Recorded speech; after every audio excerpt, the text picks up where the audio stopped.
मी आज Sahyadri farmers producer company Mohadi जिल्हा नाशिक इथं आहे आणि त्यांचं ही R&D डिपार्टमेंट आहे. इथं त्यांचं संशोधन चालतं आणि इथं द्राक्षाच्या ज्या नवीन नवीन व्हरायटी आहेत त्या वेगवेगळ्या देशातून त्यांनी इम्पोर्ट केलेल्या आहेत. त्यातल्या बऱ्याचशा जाती त्यांच्या पेटंटेड आहेत आणि इथं संशोधन झाल्यानंतर त्यातली जी चांगली व्हरायटी आहे ती शेतकऱ्यांना दिली जाते इथून. तर या ठिकाणी या रिसर्च सेंटरवर कोणकोणत्या द्राक्षाच्या व्हरायटीज इम्पोर्ट केलेल्या आहेत आणि त्याचा परफॉर्मन्स कसा आहे, कोणत्या व्हरायटीला ते प्रिफरन्स देत आहेत, याचीच माहिती आपण आजच्या व्हिडिओमध्ये घेणार आहोत. नमस्कार, मी डॉक्टर तुकाराम मोठे, सेवानिवृत्त कृषी सहसंचालक डॉक्टर तुकाराम मोठे या यूट्यूब चॅनलवर मी आपल्या सर्व शेतकऱ्याचं स्वागत करत आहे. नमस्कार शेतकरी मित्रांनो, हं. माझं नाव प्रवीण ठाकरे आणि मी सह्याद्री फार्म्समध्ये फार्म प्रोक्युरमेंट जे आहे, हां. एक्सपोर्ट प्रोक्युरमेंट ते मी बघतो. तुमचा हा रिसर्चचा फार्म आहे आणि इथं तुम्ही वेगवेगळ्या देशातून ह्या नवीन नवीन पेटेंटेड व्हरायटी आहेत द्राक्षाच्या त्या इथं आणलेल्या आहेत आणि त्याच्यावर तुम्ही संशोधन करताय. आतापर्यंत तुम्ही किती व्हरायटी आणलेल्या आहेत? साधारण सर आपण इथं जवळपास 40पेक्षा जास्त व्हरायटीज इथं पेटेंटेड व्हरायटीज आपण लागवड केलेली आहे. 40+? हो, 25 एकरावर आपण लागवड केलेली आहे हां. आणि प्रत्येक व्हरायटीच्या आपण जवळपास 2-2 लाईनीच्या ट्रायल इथं आपण घेतलेल्या आहेत. घेतोय. ही जी आपण बाग उभी आहे ही कोणत्या व्हरायटीची आणि काय वय असेल हिचं? ही साधारण 4 वर्षाची बाग हं. आहे आणि हिचं नाव जे आहे ते ARD 35, म्हणजे आपण हिला फायर क्रंच ट्रेड बर. नेम जे आहे हिचं हां. फायर क्रंच आहे. हां. ग्राफाची व्हरायटी हां? आहे. ग्राफा ग्राफा. हा कॅलिफोर्नियाचे ब्रीडर आहे, त्यांची व्हरायटी आहे. बरं बरं. आता तुम्ही 40+ तुम्ही पेटेंटेड व्हरायटी आणून टेस्ट केल्या. हम्म, हम्म.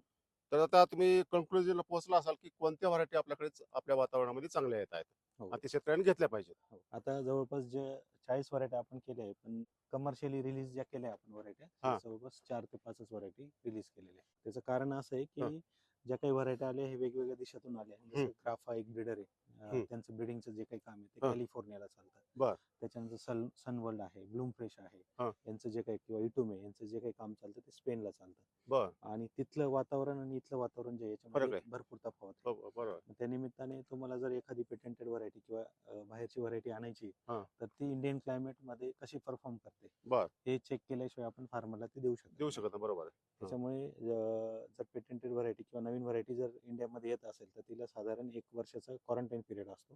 बर. तो पूर्ण झाल्यानंतर साधारण 2 ते 3 वर्षे हे कमर्शियल प्लांटेशनच्या आधी R&D ला आपण ते सगळं चेक करतो. बर. ती व्हरायटी इथे लागवड करत असताना त्याचं जे काय आहे, इंडियन क्लायमेटला ती कशी परफॉर्म करते, बर. त्याचबरोबर तिला फ्रुटफुलनेस कसा आहे, हां. किंवा तिला रेन फास्टनेस म्हणजे पाऊस झाल्यानंतर तिला काय काय अडचणी येतात, बर. या सगळ्या गोष्टी आपण तपासतो. हां. आणि आपल्या ज्या काही इंडियन क्लायमेटमध्ये तिचे हेल्थ कशी राहते, प्लांटची तिची ग्रोथ कशी आहे, कॅनोपी कशी आहे, या सगळ्या बाजूने आपण चेक केल्यानंतर बर. साधारण 4थ्या ते 5व्या वर्षी आपण त्या व्हरायट्या रिलीज करू शकतो. हां. मग याच्यामध्ये जेवढ्या पण व्हरायटी आल्या याच्यामध्ये जवळपास आपण 5 ते 6 व्हरायटी आतापर्यंत देऊ शकतो. काही व्हरायट्यांचा परफॉर्म नसल्यामुळे आपण त्या पुढे कंटिन्यू करत नाही. बर. आणि 4 वर्षानंतर जेव्हा आपल्याला कॉन्फिडन्स येतो की या व्हरायटी इंडियन क्लायमेटला परफॉर्म करू शकतो, त्यानंतर आपण मल्टी लोकेशन ट्रायल घेतो. त्याआधी त्यापूर्वी आपण जेव्हा R&D वर काही टेस्ट करत असतो त्याच्यामध्ये एक कमिटी असते, ज्यामध्ये फक्त सह्याद्रीचे ॲग्रोनॉमिस्टच नाही, तर जे शेतकरी खूप चांगलं शेती करतात अशा शेतकऱ्यांची आपण एक R&D कमिटी केलेली आहे, ज्यामध्ये जवळपास 25 ते 30 शेतकरी जे चांगली शेती करतात वेगवेगळ्या झोन मधले, दिंडोरी असेल, निफाड असेल, चांदवड असेल, अनुभवी शेतकरी, सिन्नर असेल, हे सगळे शेतकरी आपण एकत्र केले आणि ते दर 8 ते 10 दिवसांनी R&D प्लॉटला व्हिजिट करतात, ज्यामध्ये मेन ॲग्रोनॉमिस्ट सह्याद्रीचे आणि हे लोक एकत्र येऊन चर्चा करतात आणि कुठली व्हरायटी बेस्ट आहे इन टर्म्स ऑफ शेतकऱ्याच्या अँगलने, की बाबा ती ग्रोईंगसाठी सोपी, खर्च जिचा कमी होतोय, सेकंड थिंग इंडियन क्लायमेटला जी सुटेबल आहे, आणि थर्ड थिंग जी आहे मार्केटला पण ती त्या पद्धतीने प्रिफर तिला असला पाहिजे. अशा सगळ्या गोष्टींचा बॅलन्स करून मग शेवटचं डिसिजन होतं की कोणची व्हरायटी चांगली. तर अशा अनुषंगाने आपण जवळपास फायर क्रंच म्हणजे ARD 35, चेरी क्रश म्हणजे ARD 36, त्याच्यानंतर ॲलिसन, टिमको आणि टिमसन, अशा जवळपास 4 व्हरायटी आतापर्यंत कमर्शियल प्लांटेशन आपण यांचं केलेलं आहे. शेतकऱ्यांना दिलेले आहेत. आपल्याकडे चांगल्या चांगल्या व्हरायट्या होत्या, काही शेतकऱ्यांनी शोधल्या होत्या, काही संशोधन संस्थांनी शोधल्या होत्या, परंतु तुम्ही आता इम्पोर्ट करताय व्हरायट्या, केलेत आहे तुम्ही बाहेरच्या, तर तुम्हाला का करावं वाटलं ह्या, म्हणजे काय ऍडिशनल बेनिफिट काय आहे का त्यामध्ये? मुळात जर बघितलं ना, ज्या काही कन्व्हेन्शनल किंवा ट्रेडिशनल व्हरायटी तुम्ही ज्या म्हटल्या, त्याच्यामध्ये जर बघितलं व्हरायटी येते 2-3 वर्षाच्या पुढे ती परत अडचण करते. म्हणजे कुठल्या स्वरूपात, जर क्लायमेट व्हेरिएशन खूप झालेलं बर. आहे. बदलत्या क्लायमेटमुळे आपल्याला हा. शेतकऱ्याला आपण बघतो दरवर्षी खूप मोठ्या प्रमाणात नुकसान होतं. हा. त्याच्यामध्ये सगळ्यात मोठं नुकसान हे क्रॅकिंगमुळे झालेलं आहे. हा. आणि हा 2000 आता आपण 25-26 मध्ये आहोत. हा. यावर्षी अशी परिस्थिती जवळपास 60% बागा ह्या फेल आहे. हो, मी बरेच हा. शेतकरी म्हणतायत की यावर्षी पाऊस खूप होता मालच कमी. आणि घडच निर्मिती झाली नाही. बरोबर. असंच म्हणजे आहे ना? गर्भधारणाच नाही झाली. किती टक्के झालं असेल हो हे? जवळपास 60% बागा आज नाशिक आणि सांगली जिल्ह्यामध्ये फेल आहे. नारायणगावमध्ये जवळपास 80% बागा फेल आहे. म्हणजे घड निर्मिती झाली झाड निर्मिती झाली नाही. मग या सगळ्या जर गोष्टी आपण कन्सिडर केल्या, मागच्या 10 वर्षाचा जर इतिहास बघितला हा. तर क्रॅकिंगमुळे झालेले हा. नुकसान खूप मोठ्या प्रमाणात. त्याचबरोबर फ्रुटफुलनेस कमी असल्यामुळे एखाद्या वर्षी चांगली येते, एखाद्या वर्षी येत नाही. हा. या सगळ्या गोष्टींमुळे शेतकरी अडचणीत येतो. बर. मग जेव्हा आपण ह्या गोष्टी जर तुम्हाला बॅलन्स करायच्या असतील तर सगळ्यात पहिले कॅरेक्टर काय, फ्रुटफुलनेस चांगलं पाहिजे. हा.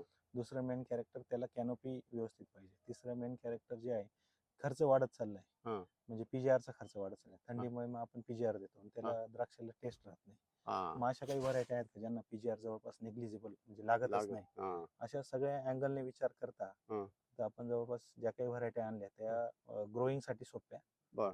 त्याचबरोबर चेंजिंग क्लायमेटमध्ये परफॉर्म करतील बर. किंवा थोड्याफार प्रमाणात किंवा चांगल्या प्रमाणात त्या रेन रेजिस्टन्स राहतील. हा. अशाच व्हरायटी आपण निवडल्या जेणेकरून इथं जर 40 व्हरायटी आम्ही आणल्या हा. तर त्याच्यातल्या आतापर्यंत जवळपास 4-5 व्हरायटी आपण रिलीज केल्या. त्याचं मेन हा. कारण हेच आहे की क्लायमेटला सुटेबल असली हा. पाहिजे, हा. ग्रोईंगला सोपी असली पाहिजे. बर. त्याचबरोबर टेस्ट वाईज जर आपण बघितल्या हा. तर मार्केटला पण त्या प्रिफरेबल असल्या पाहिजे. ओके. त्यामुळे ज्या काही आपण व्हरायटी आणल्या त्या टेस्ट वाईज पण जर बघितलं तर त्या क्रंची आहेत, हा. गोड आहेत, ऍसिड कमी आहे बर. आणि मार्केटमध्ये त्याला डिमांड चांगली आहे. तर अशा बर. पद्धतीने आपण ज्या काही व्हरायटी चालणार आहे त्याच आपण इथे आयडेंटिफाय करून पुढे त्या कमर्शियली प्लांटेशनसाठी देणार 4 ते 5 व्हरायटी तुम्ही म्हणले आता शेतकऱ्याला मी लागवडीसाठी दिलेल्या आहेत, हो. रिलीज केलेल्या आहेत. तर ह्या 4-5 व्हरायटी तुमच्याकडे आहेत चांगल्या. काय व्हरायटल कॅरेक्टर काय ते चेंजेस काय आहेत? जेवढ्या पण 4-5 व्हरायटी आपण रिलीज केल्या हा. त्यांच्यामध्ये पहिली गोष्ट तर फ्रुटफुलनेस खूप चांगली आहे प्रत्येक व्हरायटीला. बर. तुम्ही यारवी 35 घ्या, 36 घ्या किंवा ॲलिसन घ्या, टिम्पो घ्या. आज तुम्ही बघितलं आपण आता R&D प्लॉट मध्ये फिरतोय आपण, पुढे गेल्यानंतर आपल्याला दिसेल की बाजूला थॉम्सन आहे आणि इकडं तुम्हाला 35 दिसते. थॉम्सनला काहीच लोड नाही आणि इकडे आपल्याला आपण चालता चालता बघूया वाटल्यास. यावर्षी मे मध्येच पाऊस झाले. मे मध्ये पाऊस झाल्यामुळे काय झालं की जे ट्रॅडिशनल व्हरायटी आपले त्यांना मालच आले नाही किंवा फार कमी आले. तर ह्या खूप मोठ्या संकटात शेतकरी आज सापडलेला आहे. मग त्या अनुषंगाने आपण मागच्या 10 वर्षापासून काम करतोय. आणि तुम्ही जर इथं बघितलं तर आपण जे आता लाईन मध्ये जातोय तर इकडे जे आहे इकडे तुम्हाला फायर क्रंच दिसेल म्हणजे ERD 35. हो, ERD 35 म्हणजे आर 35 म्हणतात 35 आहे. ही लाईन आहे तुमची. आणि या साईडला जर बघितलं सर डाव्या तर साईडला ही थॉम्सनची लाईन आहे. थॉम्सनची लाईन आहे. हो, आणि जर तुम्ही इथं बघितलं तर खूप झालं तर एखादा बंच तुम्हाला इथे दिसतोय एखादा बघा, दाखवा. इथे दिसतोय एक बंच, तो पूर्ण छोटा आहे, झाडावर एकच बंच आहे, तो पण छोटा लहान आहे. एकच आहे आणि पूर्ण वांजत फळे असल्यासारखं दिसतंय. तुम्ही आता पूर्ण लाईन जर बघितली तर मालच नाहीये. कुठंच नाही ना. हो, म्हणजे एवढा फरक आहे. परिस्थिती अशी परिस्थिती आज निर्माण झालेली आहे. आणि ह्याच दृष्टिकोन ठेवून आपण मागच्या 10 वर्षापासून या नवीन व्हरायटींवर काम करतोय. आणि आता व्हरायटी वाईज जर बोलायचं ठरलं तर आता ही ERD 35 आहे. तुम्ही बघा इथं किती सुंदर कलर आहे. तुम्ही हा जर एखादा बेरी खाल्ली सर तर तुम्ही खाऊन बघा, तिला क्रंच इतका छान आहे. क्रंचीनेस. हो, तुम्ही खा. क्रंचीनेस मग आता महत्वाचा आहे नवीन पिढीमध्ये. कडकड वाजतंय. हो, आपल्या नेहमीच्या वाजत नाही. म्हणजे आम्ही दरवेळेस म्हणतो की तुम्ही जर अशा फायर क्रंचच्या प्लॉट मध्ये आले तर तुम्ही चोरून द्राक्ष खाऊ शकत नाही.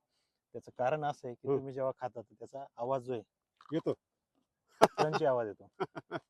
क्रंच आवाज येतोय. त्या व्हरायटी मध्ये ऍसिड कमी हा. आहे. ब्रिक्स जवळपास 18 ते 20 ब्रिक्स पर्यंत हा माल जाऊ शकतो, 22 ब्रिक्स पर्यंत जाऊ शकतो. आणि कलर तुम्ही बघा किती अट्रॅक्टिव्ह आहे. एकदमच अट्रॅक्टिव्ह आहे. आणि याला जवळपास निग्लिजिबल याला GA हार्मोन वगैरे काहीच नाही. म्हणजे हार्डी थोडं. हो, आणि याची जी साईज ही नॅचरल आहे. याला कुठलाही CPP किंवा डायमर वापरलेला नाही. तर हा या व्हरायटीचा कॅरेक्टर म्हणजे कलर, फ्रुटफुलनेस आणि टेस्ट वाईज ही व्हरायटी खूप चांगली. आणि तुम्ही ब्लूम पण बघितलं याच्यावर. आणि साईज बघा ना म्हणायची. हे बघा लस्टर पण खूप छान आहे. तुम्ही जर बघितलं हात फिरवलं तर लगेच एवढं चांगलं लस्टर या व्हरायटीला. हो, लस्टर खूप आहे. काय बघा. त्याच पद्धतीने तुम्ही चेरी क्रशला गेले म्हणजे ERD 36 ला तिथं पण तीच गोष्ट तुम्हाला दिसते की तिला फ्रुटफुलनेस खूप चांगला आहे. म्हणजे जवळपास 200% फ्रुटफुलनेस या व्हरायटीला आहे. म्हणजे एका डोळ्यामधून 2 घड निघू शकतात एवढी फ्रुटफुलनेस या व्हरायटीला आहे. जे आपण कन्व्हेन्शनल व्हरायटीमध्ये फक्त 60% काउंट करतो. हा मोठा फरक आहे. चेरी क्रश मध्ये पण तुम्ही गेले तर ती पण रेड व्हरायटी आहे. तिला टेस्ट पण खूप छान आहे, क्रंची आहे आणि तिलाही जवळपास बॉटमच्या बेरीला जवळपास 20 ते 22 ब्रिक्स पर्यंत आपण घेऊन जाऊ शकतो. बर जे आपल्या ट्रॅडिशनल व्हरायटीमध्ये शक्य होत नाही. बर त्या जर आपण 18-20 ब्रिक्सच्या वर घ्यायला जर म्हटलो हं. तर वरचे जे बेरीज आहे ते पिवळ्या होतात हा. किंवा थंडी अपडाऊन झाली तर क्रॅक होतात. बर मग ते साधारण आपल्याला 15-16 ब्रिक्सलाच त्या हा. हार्वेस्ट करावं लागतं, त्याच्या पुढे गेलं तर नुकसान होतं. बर तर हे जे साधारण कॅरेक्टर या व्हरायटीमध्ये आहे. असं आहे. तसंच जे आहे टिमको किंवा ॲलिसन हा. पण रेड व्हरायटी हा. आहे. यांनाही जे काय ब्लूम खूप चांगलं आहे, हो. फुलनेस चांगला आहे, बर कलर वाईज हा. खूप सुंदर, त्याला हं. लस्टर खूप छान असतं. बर तर त्या अँगलने आपण ह्या व्हरायटी निवडल्या आहे आणि निवडल्या म्हणण्यापेक्षा शेतकऱ्यांनी ते प्रेफर केलं प्रिफर केला. आणि हं. कारण जे काही R&D मध्ये काम होते त्याच्यामध्ये शेतकरी पण आहे. हो. त्या सगळ्या याच्यात कन्क्लुजन असं निघतंय की हं. One of the best variety ह्या 4 व्हरायटी तुम्ही जे आहे फार्मरला कमर्शियल प्लांटेशनसाठी देऊ बर शकतात. म्हणजे इंडियन क्लायमेटला सूट पण होत आहे. बर मार्केट वाईज आपण म्हणतो की क्रंचीनेस, हं. ब्लूम पाहिजे आणि दिसायला पण शुगर पण चांगली पाहिजे आणि दिसायला दिसायला पण अट्रॅक्टिव्ह पाहिजे. दिसायला पण पाहिजे ना. ज्या सगळ्या गोष्टी हा. त्या व्हरायटी पूर्ण करताय. पण ह्याचं एक्सपोर्ट पोटेन्शियल कसं आहे? आता चालतात का जगात ह्या? हो चालतात. मेन आपण जर बघितलं जगातल्या आता काही नवीन प्लांटेशन आहे किंवा हा. पेटेंटेड व्हरायटी त्याची डिमांड वाढत चालली. हो. त्याच्या मागचं मेन कारण हे आहे की क्रंची आहे, कलर अट्रॅक्टिव्ह आहे हं. आणि शुगर पण खूप चांगली येते. बर त्याच्यामुळे जे एक्सपोर्ट मार्केटला याची डिमांड 100% हा. राहणार आहे. आणि जगामध्ये दुसरीकडे लागवड असेलच का याची? हो, आता तुम्ही साऊथ आफ्रिकामध्ये, ब्राझीलमध्ये ह्या व्हरायटीची लागवड झालेली आहे. बर तुलनेत भारतापेक्षा जास्त आहे. हा. पण आता भारतामध्ये जवळपास 5 ते 6,000 एकरावर हा. नवीन पेटेंटेड व्हरायटीची लागवड ही मागच्या 2 वर्षामध्ये बर झालेली आहे आणि ती जो खूप झपाट्याने पुढच्या 2-3 वर्षामध्ये बर वाढेल. मी जी 5 व्हरायटी तुम्ही रिलीज केलेल्या शेतकऱ्याला दिलेल्या आहेत, हो. त्यापैकी सगळ्यात जास्त क्षेत्र कोणतं आहे? आता मागच्या 2 वर्षामध्ये साधारण ARD 36 जवळपास 2,500 एकरावर लागवड झालेली आहे. बर ARD 35 जी आहे, हिचं जवळपास 1200 एकरावर लागवड झालेली आहे. बर आरा 15 म्हणजे स्वीटी जी आहे, तिची जवळपास 500 एकरावर लागवड झालेली आहे. बर त्याचबरोबर ॲलिसनची जवळपास 500-600 एकरावर बर टोटल लागवड झालेली आहे बर आणि टिमकोची साधारण एक 40-50 एकरावर लागवड झालेली आहे. बर तर ह्या जे काही व्हरायटी आहे मागच्या 2 वर्षामध्येच आपण आणि पुढच्या 2-3 वर्षामध्ये खूप मोठ्या प्रमाणात लागवड याची वाढेल. होऊ पण आता ह्या पेटेंटेड व्हरायटीज म्हणल्यानंतर तुम्हाला रॉयल्टी द्यावं लागतं शेतकऱ्याला. हो. नंबर 1 चा मुद्दा. हम्म. नंबर 2 चा मुद्दा असा आहे की समजा मला तुमच्याकडून नवीन ही जी पेटेंटेड व्हरायटी आहे ती लावायची आहे, हो. तर ती मी घेऊ शकतो का? काय प्रक्रिया आहे? काही अडचण नाही, कुठलाही शेतकरी घेऊ शकतो. हं. फक्त जी काही बेसिक रिक्वायरमेंट जी आहे हा. त्याच्यामध्ये रजिस्ट्रेशन फी जी असते हम्म. म्हणजे समोरचा जो काही ब्रीडर हा. आहे तो आपल्याला अलाउड करतो, पण त्याचं हा. साधारण रजिस्ट्रेशन फी एकरावर ठरलेली असते. हा. जर एक उदाहरण द्यायचं ठरलं तर साधारण काही जे ब्रीडर आहे ते एका एकराचे 2.5 एकराचे म्हणजे एका हेक्टरचे साधारण $1,000 रजिस्ट्रेशन फी घेतात. म्हणजे ती पैशामध्ये साधारण आपल्या पैशामध्ये जर विचार केला तर जवळपास 40 ते 45 हजाराच्या मध्ये ती येते एका एकरासाठी. ओके. आणि सेकंड थिंग जो काही माल आपला जातो एक्सपोर्टला म्हणा किंवा आपण विक्री केल्यानंतर 5% रॉयल्टी ही ब्रीडरला द्यावी लागते. ती जी काही रॉयल्टी ती जी आहे समोर जे जो एक्सपोर्टर आहे तो ती रॉयल्टी भरत असतो. बरोबर. फक्त फार्मरच्या पॉईंट ऑफ व्ह्यूने जी काही रजिस्ट्रेशन फी आहे ती खूप महत्वाची आहे आणि जे काही प्लांटिंग मटेरियल तो वापरणार आहे त्याची एक नॉमिनल फीज असते तेवढी त्याला ती द्यावी लागते. बरोबर. आता एवढं त्याचं रिसर्च त्याचं आहे अनेक वर्षाचं, हो. तर त्याची ती मेहनताना मागणारच आहे तो. हो. आता आपल्याकडे ते कल्चर नाही, पण फॉरेन मध्ये आहे हा, ते. नाही पण तरी आपण बघितलं ना मागच्या 5-6 वर्षामध्ये खूप नवीन व्हरायटी आल्या. SSN असेल, अनिष्का असेल, VSD असेल किंवा अजून ब्ल्यू डायमंड आहे, बऱ्याच व्हरायटी आल्या. त्यामध्ये आपण कोणाकडून ती व्हरायटी आणली तर आपण त्याला पे करतोच. साधारण ₹10 काडीपर्यंत आपण पे करतो. आणि तसं बघितलं तर पेटेंटेड व्हरायटी आहे, तर त्याला जो काही आणण्यासाठी क्वारंटाईन परत 4 वर्ष ट्रायल तर त्याला एक साधारण खर्च आहे किंवा त्यांनी जे काही रिसर्च केलाय त्याच्यामागे खूप मोठ्या प्रमाणात खर्च आहे. तर त्या अँगलने ती रजिस्ट्रेशन फी शेतकऱ्याला द्यावी लागते. काय कलम मिळतात का त्याची? आपण ग्राफ्टेड प्लांट्स पण देतो आणि जर तुम्हाला ग्राफ्टिंग करायचे असेल तर आपण काडी म्हणा किंवा सायन आपण देत असतो. इथं कुणाशी संपर्क साधला पाहिजे? नाही, डायरेक्ट कंपनीशी जे आहे संपर्क आपण केला पाहिजे. आता सह्याद्री म्हणून जर विचार केला तर आम्ही झोन वाईज जे आहे फार्मर प्रोड्युसर कंपनी आहे आणि प्रत्येक झोन मध्ये ज्या काही फार्मर प्रोड्युसर कंपनी झालेली आहे त्याला ऑनलाईन प्लॅटफॉर्म आपण तयार करून दिलेला आहे आणि त्यांनी ते ऑनलाईन आपल्याला रिक्वेस्ट टाकायची. ओके. आणि मग आपले मेंबर जाऊन तिथं व्हेरिफिकेशन करतात आणि नंतर अप्रूव्हल दिल्यानंतर मग त्याला आपण अलाउड करतो नवीन प्लांटेशन. शेतकरी बंधूंनो, माझ्या शेजारी एक द्राक्ष बागायतदार आहेत आणि या द्राक्ष बागायतदारांनी सह्याद्री फार्मर्स प्रोड्युसर कंपनीने जी इम्पोर्ट केलेल्या पेटेंटेड व्हरायटी आहेत त्यापैकी 2 व्हरायटी त्यांच्या शेतावर लावलेल्या आहेत. त्या कोणत्या व्हरायटी आहेत आणि त्यांचा परफॉर्मन्स कसा आहे यावर्षीचा, याची आपण माहिती त्यांच्याकडून घेणार आहोत. तर तुम्ही कोणत्या 2 व्हरायटी लावलेल्या आहेत? मी सह्याद्री फार्मर प्रोड्युसर कंपनीचा शेतकरी आहे. म्हणजे बघतो इथे वरती आरा 35 हां. आणि आरा 36 हां. या 2 व्हरायटी लावलेल्या हां. आहे. त्यामध्ये 4 एकर आरा 36 हां. आहे आणि 1.5 एकरच्या आसपास आपला आरा 35 आहे. आता ह्या दोन्हीमध्ये तुम्हाला काय फरक दिसतो का? चांगला फरक आहे. कलर हा आहे. हां. याचा जो कलर आहे हा रेडिश राहतो कोणत्या ह्याचा? आरा 35चा हां. आणि त्याचा जो कलर आहे तो वाईन रेड कडे किंवा डार्क रेड कडे निघून आरा जातो. 36चा. आरा 36चा. बरं. तुम्हाला दोन्हीपैकी कोणती बरी वाटली? शेतकरी म्हणून जर म्हणाल तर दोन्ही व्हरायटी सुंदर चांगलं. येते. बरं. जी आरा 35 हां. आहे जी आपण अर्ली सीझनला घेऊ शकतो हां. आणि जी आरा 36 व्हरायटी हां. आहे ती आपण लेट सीझनला घेऊ शकतो. त्यामुळे दोन्ही गोष्टी मार्केट म्हणून आणि व्यापार म्हणून आम्हाला दोन्ही योग्य वाटतात. आम्हाला कळत नाही ते अर्ली आणि लेट. तुम्ही त्याचा उलगडून सांगा ना, म्हणजे अर्ली म्हणजे काय? अर्ली म्हणजे आपण जे काही ऑक्टोबर छाटणी म्हणतो हां. तर ती सप्टेंबर मध्येच घेताना आपल्याला जर चांगल्या भावाची अपेक्षा राहते हां. त्या टायमाला ही जी व्हरायटी आरा 35 ही व्हरायटी हां. ही गळकोजीला जास्त बळी पडत नाही. त्याचबरोबर ती चांगल्या पद्धतीने आर्लीमध्ये कलर पण येतो आणि त्याच्यामध्ये हं. गोडी जास्त असते त्यामुळे ती आर्लीला चांगली आहे. बरं. आणि त्यानंतर जी आरा 36 ही व्हरायटी हं. आहे ती नंतरच्या हंगामामध्ये ज्यावेळेस जे रंगीत वाण आहे हां. त्या वाणांना कलर येण्यासाठी अडचण राहते. हां. त्या टायमाला ती आरा 36 व्हरायटीला कुठलेही काही संप्रेरक न देता हां. तिला चांगल्या पद्धतीने कलर येतो. हां. त्यामुळे ह्या दोन्हीही व्हरायटी हां. हंगामानुसार आम्हाला योग्य वाटतात. आता तोडणी झाली का नाही दोन्हीची का नाही? नाही आता आरा 35 आहे हां. तिची पुढच्या 7 ते 8 दिवसामध्ये तोडणी होईल. किती निघाले एकरी? एकरी 8 टनापर्यंत निघायला आता जे नवीनच दुसऱ्या तिसऱ्या वर्षाचं वाण आहे त्यामुळे 8 टनापर्यंत निघेल बरं. आणि पुढे भविष्यात ती 9 ते 10 टनाच्या आसपास राहील. आणि दुसरी? दुसरी ही सेम तशीच आपली एक जो 4.5 एकर आहे हं. आरा 36 दुसरी म्हणजे आरा 36 हं. तर तिच्यातला जो दुसऱ्या वर्षाचा ब्लॉक आहे हं. तिथे 8 एक टनापर्यंत निघेल हं. आणि जो पहिल्या वर्षाचा ब्लॉक आहे हं. त्याच्यामध्ये आपल्याला 4 ते 5 टनाच्या एकरी उत्पादनाची अपेक्षा आहे. एक्सपोर्टला जातात का या? या 100% एक्सपोर्टला जातात. हं. याच्यात काही शंका नाही. आपण दरवेळेस एक्सपोर्ट कशासाठी म्हणतो तर ते पैशासाठी म्हणतो. पैशासाठी. आणि जर या पद्धतीची द्राक्ष असतील हं. तर ते भारतीय ग्राहकाला सुद्धा चांगल्या दराने खाण्याची इच्छा आहे. आहे. काय भाव चालू आहे त्यावर्षी होलसेल या मध्ये? वर्षीचे जे शेतावरचे भाव हं. हे 170-75 रुपयापर्यंत आहेत किलोला? किलोला. म्हणजे पण माल कमी आहे यावर्षी. माल कमी जो आहे तो बाकीच्या व्हरायट्यांचा आहे. हा. परंतु आरा 35-36 हा. याची गर्भधारणा हा. गट धरण्याची क्षमता हा. ही 200 पट असल्यामुळे आम्हाला ही कमी मालाची जी समस्या हा. आहे ती या सीझनला काही जाणवली नाही. ह्या ज्या नवीन व्हरायटी आहेत त्या बाबतीत शेतकरी समाधानी आहेत नक्की आणि त्यामुळे इथलं क्षेत्र वाढणार आहे या व्हरायटीचं. नवीन वाहनांचं क्षेत्र नक्कीच वाढणार. हं. कारण आपल्याला जे मागचे जे वाहनं होते हं.